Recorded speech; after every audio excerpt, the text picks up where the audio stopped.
নমস্কার, আমি ডক্টর ঋতুষ্মান। আমি একজন রিউমাটোলজিস্ট। আজকে যে রোগটি নিয়ে আলোচনা করব সেই রোগটি সাধারণ মানুষের কাছে খুবই কমভাবে পরিচিত, যেটির নাম সিস্টেমিক লুপাস এরিথেমেটোসাস। আমি রোগটি নিয়ে কেন বারবার আলোচনা করি তার একটা প্রধান কারণ হলো এখনও পর্যন্ত রোগটির সম্বন্ধে অ্যাওয়ারনেস আমাদের দেশে খুবই কম। তার কতগুলো কারণ আছে। প্রথম কারণ হলো রোগটি যখন প্রথম শুরু হয় তার যে বাইরের প্রকাশগুলো ম্যানিফেস্টেশনগুলো হয় সেগুলি খুবই ডাইভার্স, অর্থাৎ বিভিন্ন ধরনের হতে পারে। কেউ জ্বর নিয়ে শুরু হয়, কারোর ক্ষেত্রে কিংবা গাঁটে গাঁটে ব্যথা হয়, কারোর ক্ষেত্রে মুখে চোখে র্যাশ হয়, কারোর চুল উঠে যায়, কারোর পেটে ব্যথা, কারোর পা ফুলে যাওয়া ইত্যাদি নানা রকম উপসর্গ নিয়ে রোগটি ধরা পড়ে। এবং এই কারণে একজন পেশেন্ট বুঝতে পারে না সে কোথায় যাবে।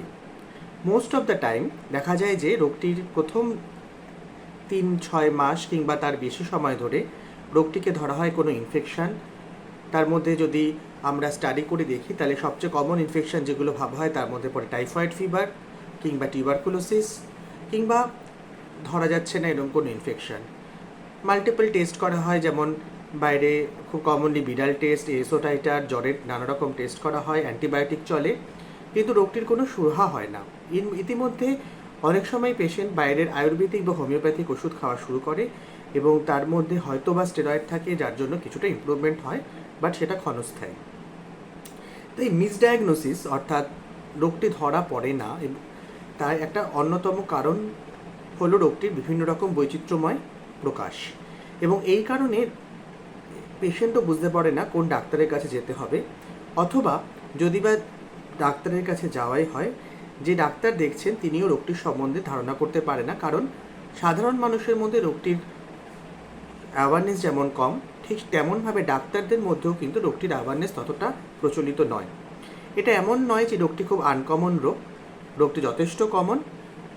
বাট রোগটির সম্বন্ধে ধারণা কম হওয়ার একটা অন্যতম কারণ হলো এই রোগটি মহিলাদের বেশি হয়, এবং যারা অনেক সময়ই ডাক্তারদের কাছে এসে পৌঁছায় না, এবং যখন এসে পৌঁছায় তারা খুব ম্যাক্সিমাম বা খুব ক্রিটিক্যাল স্টেজে পৌঁছে যায়, যার জন্য ট্রিটমেন্ট করতে তাদেরকে ইমার্জেন্সিতে ভর্তি হতে হয়, কিংবা অনেক সময় জীবনদায়ী বা জীবনের পক্ষে হানিকর হয়ে যায়। তো এই যে মিসডায়াগনোসিস, সেখান থেকে যেটা পরের কনসেপ্ট চলে আসে যে ডিলেড ডায়াগনোসিস, অর্থাৎ রোগটা ডায়াগনোসিস টাইমে হয় না, এবং তার ফলে যখন রোগটা আলটিমেটলি ধরা পড়লো, ডায়াগনোসিস হলো বা তার ট্রিটমেন্ট শুরু হলো, ততদিন অনেকটা ক্ষতি হয়ে গেছে। এবং ডায়াগনোসিস হওয়ার পরেও দেখা যায় যে রিউমাটোলজিস্ট যে টার্মটা, সেটা সম্বন্ধে অনেক মানুষ অবগত নয়, কিংবা ডাক্তাররা অবগত নয়, বা অবগত হলেও পাঠাতে একটা অনীহা থাকে। তো যে কারণেই হোক না কেন রিউমাটোলজিস্টের কাছে তারা এসে পৌঁছাতে পারে না। 3 নম্বর যেটা আরেকটা প্রবলেম যেটা এখন দেখা যায়, সেটা হচ্ছে যে কিছু কিছু মানুষ প্রচুর পরিমাণে গুগল সার্চ করে, এবং সেটা খুবই কমন এখনকার দিনে, এবং তারা সামান্য চুল পড়া, সামান্য স্কিনে র্যাশ এগুলোকে নিয়েও ভয় পেতে থাকে, এবং এই সমস্তগুলোকে ভেবে তারা হয়তোবা রিউমাটোলজিস্টের কাছে প্রথমে যায়, কিন্তু আলটিমেটলি দেখা যায় তারা কোনো এই ভয়াবহ রোগটার শিকারই নয়। তাই আমাদের দুটো জিনিস খুব ইম্পর্টেন্ট, যে অ্যাকচুয়ালি এই রোগটা কমন, বাট স্টিল কমনার যে আরও কমন যে কজগুলো, যেমন চুল পড়ার নানা রকম কজ থাকতে পারে, গাঁটে ব্যথার নানা রকম কজ থাকতে পারে, কোমরে ব্যথার নানা রকম কজ থাকতে পারে, সেইগুলোকে ধরাটাও খুব ইম্পর্টেন্ট। তাই দুটো ইম্পর্টেন্ট, যে দেখা যায় যে যেমন মিসডায়াগনোসিসও হয়, তেমনি অনেক সময় পেশেন্টের মধ্যে একটা ওভার ডায়াগনোসিস বা একটা ভয় কাজ করে, যেটা আদৌ পেশেন্টের হয়তো এই রোগটা নেই। 3 নম্বর যেটা বলার বিষয়, সেটা হচ্ছে যে এই পেশেন্টের যখনই রোগটা সম্বন্ধে ধারণা হয়, ডাক্তাররা প্রথম ক্ষেত্রে রোগটি সম্বন্ধে বলতে চায় না, যে কি হয়েছে তার ডিটেলস কি, বা হয়তো বা বাংলায় সেটাকে ভালোভাবে ব্যাখ্যা করা যায় না, কারণ এটা একটা ইমিউনিটির প্রবলেম। এবার ইমিউনিটি কি, সেটা শরীরে কতভাবে ক্ষতি করে, সেটা অটো ইমিউন প্রবলেম কিভাবে হয়, সেটা বোঝানো বা সেটা লোককে ব্যাখ্যা করা খুব কঠিন। আমাদের সাধারণের মধ্যে যেমন সুগার, থাইরয়েড, প্রেশার, এগুলো খুব কমনলি আমরা অ্যাকসেপ্ট করি, বা আমাদের গভর্নমেন্ট থেকেও এগুলোকে নিয়ে অনেক বেশিভাবে প্রচার করা হয়। অটো ইমিউন রোগ নিয়ে প্রচার খুবই কম, এবং সাধারণভাবে অটো ইমিউন রোগগুলো যেহেতু একটা ক্রনিক রোগ, বাড়ে কমে ভাবে থাকে, তো অনেক সময় এগুলোকে ঠিক সেভাবে যতটা প্রচার করা দরকার ততটা প্রচারের পর্যায়ে এসে পৌঁছায় না। এতে এটা মোর এই ডেভেলপিং কান্ট্রি লাইক ইন্ডিয়া বা এগুলোতেই বেশি কমন, বিকজ আমাদের দেশে ইনফেকশন কিংবা আদার রোগগুলো এতটাই প্রচলিত যে এই অটোইমিউন রোগগুলোকে কিছু ক্ষেত্রে নেগলেক্টই করা হয়। তো অনেক সময় পেশেন্টদের ক্ষেত্রে কি হয়, তারা যখন এই রোগটি সম্বন্ধে মানে জানতে পারে যে রোগটি হচ্ছে, তারা প্রথমে বিশ্বাস করে না, সেটা স্বাভাবিক। যে কোনো রোগ সব ধরা পড়ার প্রথম স্টেজে একটা ডিনায়াল আসে।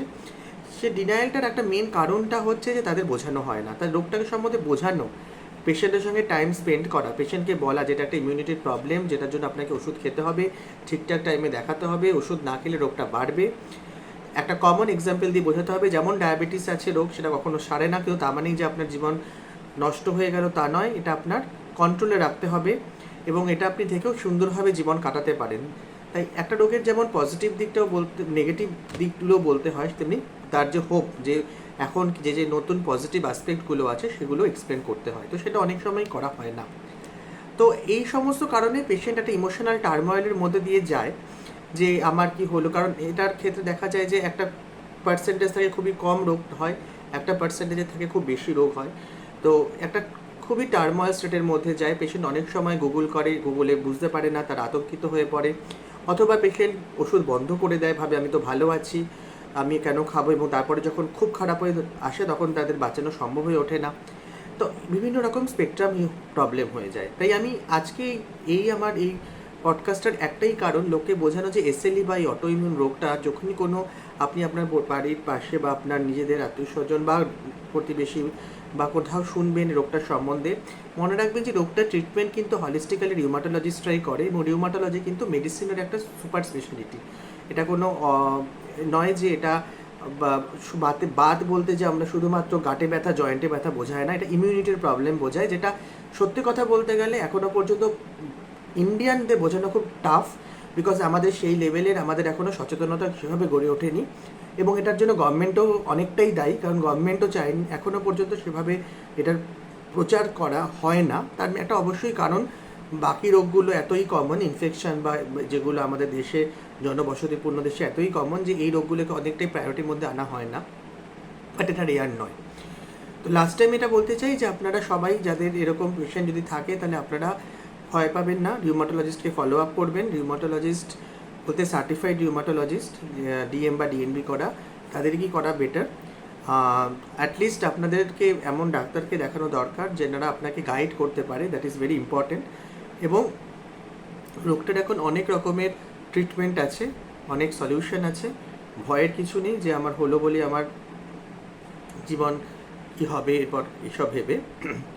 লাস্টলি আমি বলতে চাই যে অটোইমিউন রোগগুলো যেগুলো হয় আমাদের শরীরে মোটামুটিভাবে, সেগুলো ক্রনিক রোগ, তাই ফলো আপটা খুব ইম্পর্টেন্ট।